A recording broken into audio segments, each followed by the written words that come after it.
Today, I will teach you how to do the Whistlestop Summit ending shortcut in Mario Kart World. This is exactly how I do it with my controller inputs on screen, and I will also go over common mistakes you may be making. This shortcut is extremely useful because you can take a secret rail above the grass to take this ending shortcut without using a mushroom. This is one of the most important shortcuts in the game, as you can save 1.3 to 1.6 seconds compared to going around the grass. Mastering this shortcut is crucial at high level play, and this gives you a huge advantage on the track. But this is also well known for being one of the most difficult shortcuts. However, the method I will teach you today is very consistent. In fact, just recently I planned to livestream Whistlestop Summit until I made the ending shortcut 3 times in a row. And it was a very short stream as it only took me 1 try. I have also taught this method to players of various skill levels, including some who have never attempted the shortcut before, and within an hour they were making it very often. So let's get right into how to do this shortcut. This shortcut has 3 segments. Starting all the way back in the cave, we have the approach. Once you land on the rail, this is the hard part. If you successfully launch off of the sign, then now we have the landing. The approach and the landing are not too bad, but the hard part is the hard part. Let's start with the approach, as this is the easiest part. The fastest way to do this is to get onto the train track rail on the right, then trick onto the yellow rail. When you're facing forward, trick back onto the right rail, and then right at this part, do a right trick onto the lower rail. This takes some practice, but it's easy once you get used to it. If you do want an easier version just to get you started, you can just go onto the yellow rail and neutral trick just before the end of it. And keep in mind that any method that gets you onto this rail is fine. If you're playing online and the rails are not safe and you want an item, you can even go around and do a charge jump. So that's it for the approach. Next is the hard part. In this section, you will execute a very precise sequence of trick timings. And if you get it just right, then you will detach from the green sign at the correct angle and speed to land on this rail. This is what allows you to make it onto the final rail. But if you are off on any of these tricks by just a few frames, then you will not fly far enough to complete the shortcut. So here's how to do this section. There are 4 things that you need to get right. Step 1. At the first yellow line in the rail, tap B just once while continuing to hold A. This should be a very brief tap. Step 2. Just before you reach the 3rd yellow line in the rail, around the time when your front tires should be on the yellow parts, do a left trick. Step 3. Do a left trick in the air at the time that your character and vehicle is centered on this section of black ground. Step 4. Ride the wall until you are at the highest line of bricks. Once you are right in the middle of this, or just slightly higher than that, trick to the right and hold right. If you do this all correctly, then you will hit the green sign and detach towards the right, landing you on the next rail. But like I said, this is extremely precise and difficult. So probably you will land on the wall instead of the rail and have to just trick off and continue the track by going around the shortcut. Just keep practicing it, and in a later section I will talk about how to know what kind of error you are making. But for now, assuming that you nailed the hard parts, let's go on to the landing. The landing section is not too difficult. After detaching from the green sign, do a right trick in the air to move you closer towards this rail. Just before the end of this rail, trick to the right, but instead of pressing the R button, you should instead shake your controller once to trick. This is better than pressing R, and I will explain why in a later section. Once you land on the wall, stay there for a very short split second, and then left trick off. Once you land on this rail, you have successfully made the entire shortcut. Just stay on the rail until you charge an orange mini turbo, and then you can left trick and breathe a sigh of relief. You made it. And it was so easy too. Also, this method for doing the shortcut works exactly the same for any number of coins and for any vehicle and character combo that you choose. But because it relies so heavily on visual cues, then it will be more difficult to learn with larger vehicles. Now, even though the way I do this shortcut is very consistent, and on a good day I make this over 80% of the time, this is still a very difficult shortcut. And so I will show you common mistakes that you may be making and how to fix those. But before we get to that, I think it's important to understand how this shortcut even works and why it is so precise.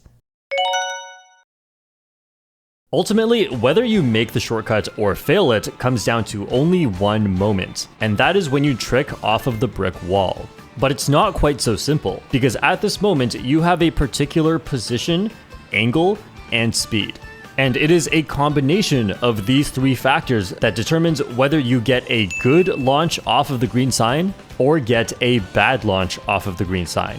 And there is no one correct answer for what your position, angle, and speed have to be. I've seen a huge variety of different setups for how other players attempt this shortcut, but I'm going to explain why I think my method is the most consistent. When you trick off of the brick wall, you have a particular position, angle, and speed. Now, the angle that you ride this wall is mostly determined by your trick timing in the air. This part is pretty consistent. But position and speed are a different story. Because you land on the wall in a trick boost, then you are accelerating up to full speed. This means that the moment you choose to trick off the wall not only affects your position, but also your speed. Trying to precisely control both of these variables at once is what makes this shortcut so difficult. But my method attempts to make this as consistent as possible. The reason we tap B at the first yellow line and then trick to the left before the third yellow line is so that you land on the wall as early as possible. This gives you more time on the wall to fully accelerate from your trick boost. And by the time you're in the correct position to trick off the wall, you are already at full speed. This makes the trick off of the wall more forgiving, as there are several frames here where you have the correct position and speed to make the shortcut. So the reason why my method is more consistent than any other method that I've tried is because everything that you do leading up to the wall is okay to be off by just a little bit. And the only timing that is extremely precise is the exact moment that you trick off the wall. And it's more forgiving because you're not controlling two variables at once. Every other method that I've tried requires multiple precise timings, while this method only requires one. Okay, I mean, technically the whole thing is pretty precise, but once you get really good at it, there is only one point of failure, which also makes it easier to see what you are doing wrong when you fail it.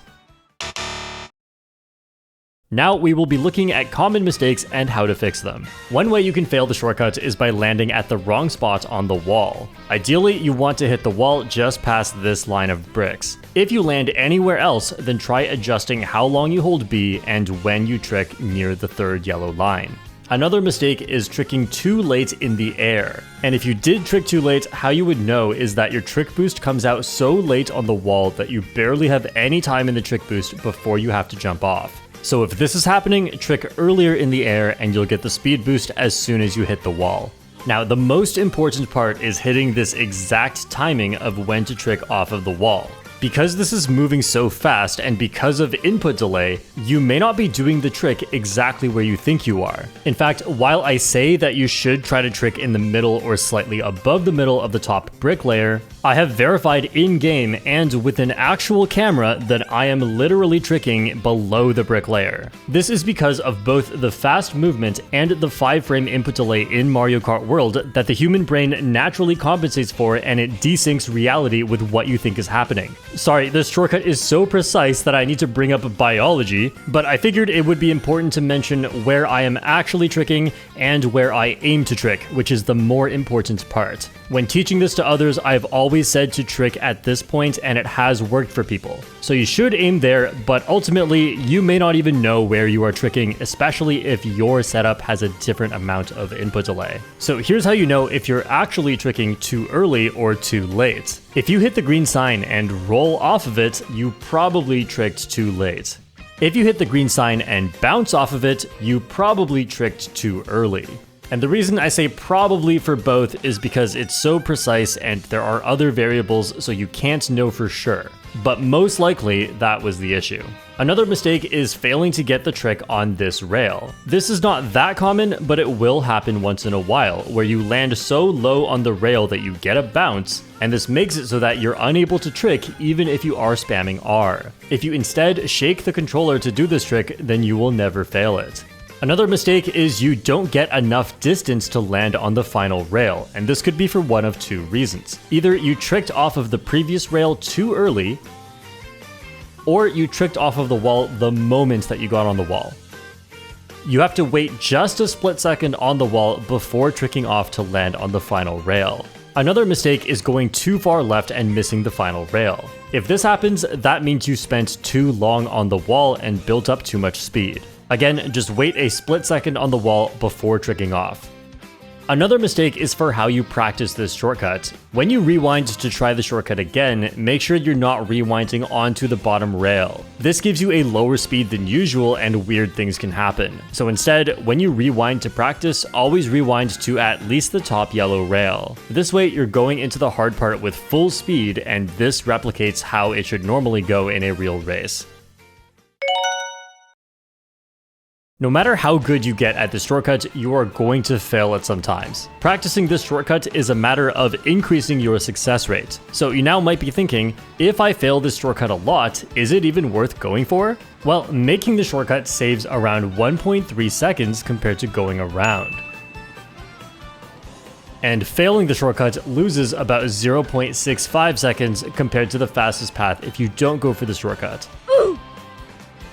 So this means that if you make the shortcut once for every 2 times that you fail it, then you are breaking even. That is a 33% success rate. If you make this shortcut any more than 33% of the time, then you should be going for it, as it will save time in the long run. And while your success rate may not be 33% now, with a lot of practice, it will definitely go way above that. On a good day, my success rate is over 80%, and on a bad day, it's about 60%, which is well above the threshold for making this worth it. Now, of course, this shortcut does come with risk, as you are taking a rail that can be easily trapped by items from other players. So you might think this shortcut is extra risky, but if you do make the shortcut, you'll be so far away from other players that you will dodge all of their items, and potentially have a peaceful lead. So when should you go for this shortcut? Well, if you're in a spot where you think you are not going to get hit off the rail, especially if you are in first place and can defend yourself with a trail item,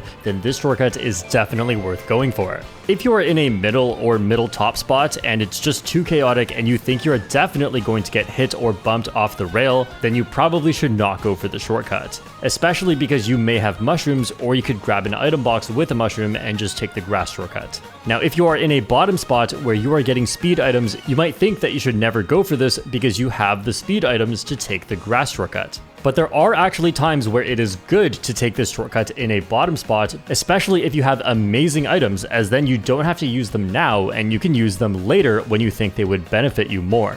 And of course, this also applies to other positions where you do feel safe going for the shortcut and you have an item that you'd prefer to save for later. But of course, we are talking about very high level strategy here, and if you're just learning the shortcut, then you pretty much want to go for it all the time just to get practice.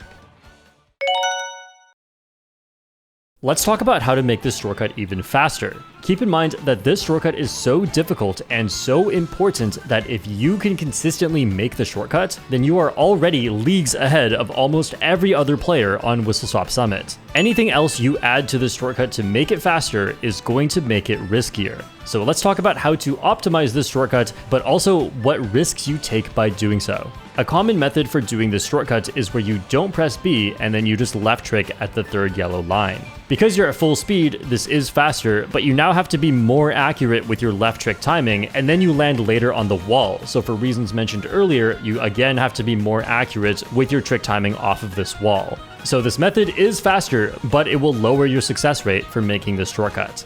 Another thing you can do is after you launch off the green sign, sometimes the game won't let you get this right trick in midair. There is a way to make this 100% consistent, and that is by shaking the controller to trick instead. However, when you shake the controller to trick in the air, you cannot get a right trick. And there are going to be times where the slight movement from doing this right trick is the difference between making the shortcut and failing the shortcut. So doing a shake trick is faster when you make it, but you slightly risk failing the shortcut. And finally, when you land on the ending rail, there are actually a lot of tricks that you can do here. If you get all 3 of these tricks combined with the trick off the ledge, then you can save 0.2 seconds. And here's how to do it. Right after landing on the rail, get a trick, then approximately 1 vehicle length before the gray section, you can trick to the right. Now, because you're moving so fast here, I don't have a consistent visual cue for this next one, but you want to time the trick for around the exact same time that your mini turbo turns blue. Don't visually react to the mini turbo turning blue, you just want to get used to a timing where you see the sparks turn blue at the same time that you trick. Now again, I don't recommend doing this in a real race, as it only saves 0.2 seconds, but if you fail this, you are likely losing 4 seconds. And you might think that's okay as long as you just almost always make it, but the risk and reward just doesn't work out well. If you want to go for these ending tricks, you need to make it at least 95% of the time for this to be worth it. But that's before we even consider that failing it causes you to lose your items and get closer to other players' items as they all pass you, and you are, of course, defenseless, which means the average time loss is much more than 4 seconds. And while 0.2 seconds can matter in a Mario Kart race, the times that you are even going for this shortcut at all is usually when you are safe away from other players, which makes small time saves like this less important. For me personally, even if I failed this only 1 out of 100 times, I just don't think that's even worth it. Of course, your opinion and your success rate on these optimizations may be different from mine, but looking at the math and thinking of the risk and reward, in my opinion, for regular races, I think there is no reason to go for anything extra that lowers your success rate of making the shortcut. Of course, things are different in time trials. If these little optimizations are the difference between you beating or not beating the record that you're trying to beat, then of course you should go for them. Alright, now what else is there to know about this shortcut? Well, you can also do it with a feather. All you have to do is ride this rail to the end, right trick in the middle of the yellow pipe, and feather as soon as you get off of the wall. Now, you don't always want to go for this, as there is another really good feather shortcut on this track, and that is to do this gap jump. But as you may know, you actually can do this one with just a charge jump when you hit the white line. You don't always end in a good alignment, but this is so much faster than going around. But there's almost nothing you can learn or do on Whistlestop Summit that will make you faster than just making that ending shortcut 3 out of 3 times. But of course, this is not the most important shortcut in the game. That title goes to the Bowser's Castle turn skip shortcut, and that one is 100% consistent. So if you have not learned that shortcut yet, make sure you check out my tutorial on it. It's helped a lot of people improve their Bowser's Castle races. And let me know what track or shortcut you'd like to see next.